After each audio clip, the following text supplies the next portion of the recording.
最后一个问题，那个朋友问的说这个2012没有大选了，是不是？你很悲观，对不起，我得给你唱点反调，我还是要乐观。2012年马英九不敢取消大选，为什么？国际国内两个方面不被允许，他想做不成。第一上国际刚刚讲有美国，有国际社会，台湾跟中国不一样，台湾是个小国，包括南韩为什么当年全球化必须服从国际社会的压力进行民主改革，统一大选，就是跟美国有军事合作的关系，受到美国的保护。美国国会通过的决议，国际舆论它要怕，它不是中国那种完全霸权独裁的国家，不管国际舆论，也不是北韩的那个金正日，不管国际舆论小流氓，必须考虑这个因素。国际的因素不会允许他取消选举，包括我甚至都怀疑《联合报》《中国时报》那些和我一样戴眼镜的支持人会支持他取消选举、恢复戒严，不大可能，做不到。今天早晨大家都刷牙了吧？用过牙膏了吧？挤出来的牙膏是挤不回去的，朋友们，台湾的民主不会倒退的。但是他可能用些手段呢，因为像今天2天之后，新北市选举，什么叫新北市？为了阻止苏贞昌在台北县赢得选举，不得不把台北县升格为新台北市。我学了一个台语叫什么？国民党奥博是不是？最浓的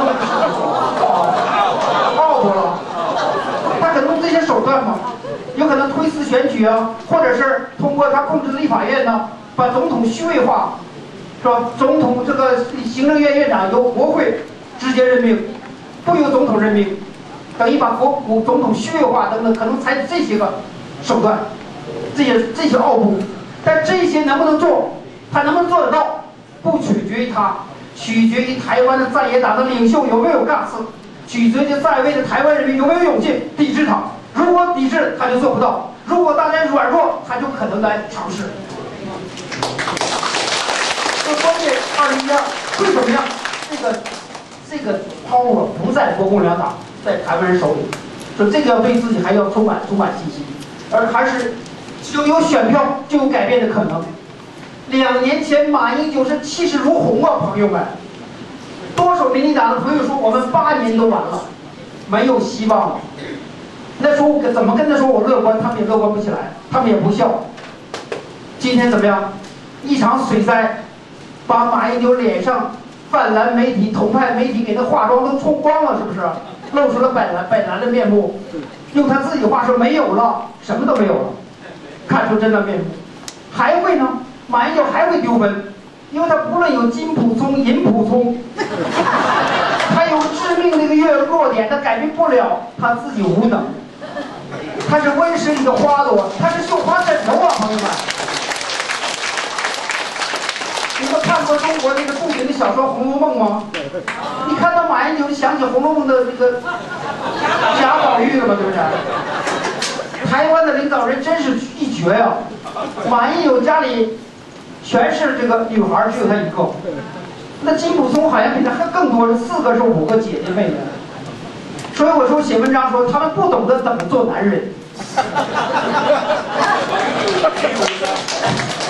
那今天大家要充满信心，他这个无能还会暴露出来，他的意识形态，包括上次水灾，他为什么不救灾呢？有的朋友说，因为南部淹的是台湾人，他就不动心，冷漠是一个原因，可能是个原因。更重要的原因，他等着解放军来呀。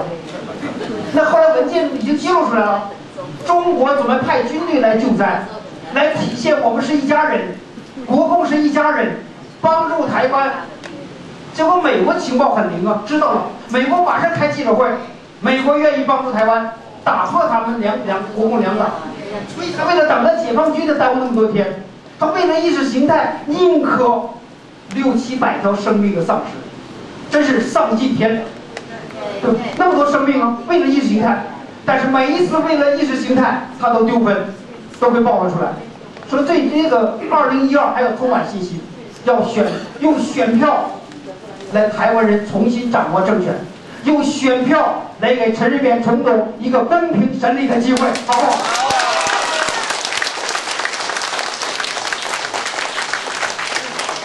我们时间呢也正好是9点我最后呢，想要跟大家介绍，站在长青后面的一位女性，就是我们的汤米站起来让大家看一下。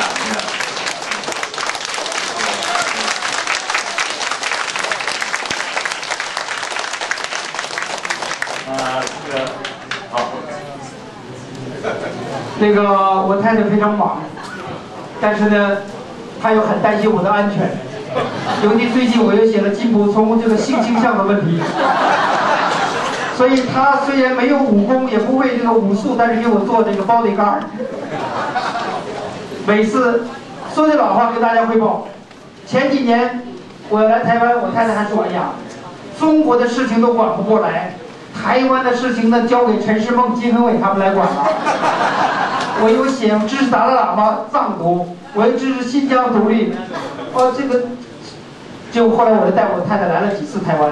那我在外面赶场演讲，我太太在家里看电视，她跟我一样不会台语，就看那个北京话的节目，什么李涛啊，什么李敖啊，什么李什么的。结果她看越看越生气，越看越生气。结果她跟我说一句话，她说：“我发现台湾呢。”那个北京话说的越好的人越坏，而且他们用的北京话辩论的节目，台湾人吃亏啊，因为台湾人不会那个卷舌。我太太说，那长兴你也会卷舌，而且我说话很速度很快，那你去跟他们卷，跟他们战斗。我的感谢我太太支持我，在我们家我是潜力我太太是生育，后天给我有建业，谢谢。今天这个座谈会就到此告一段落。非常感谢各位今天天气并不是那么好，来到这个地方。如果大家找长期签名的话，现在可以来请他签名。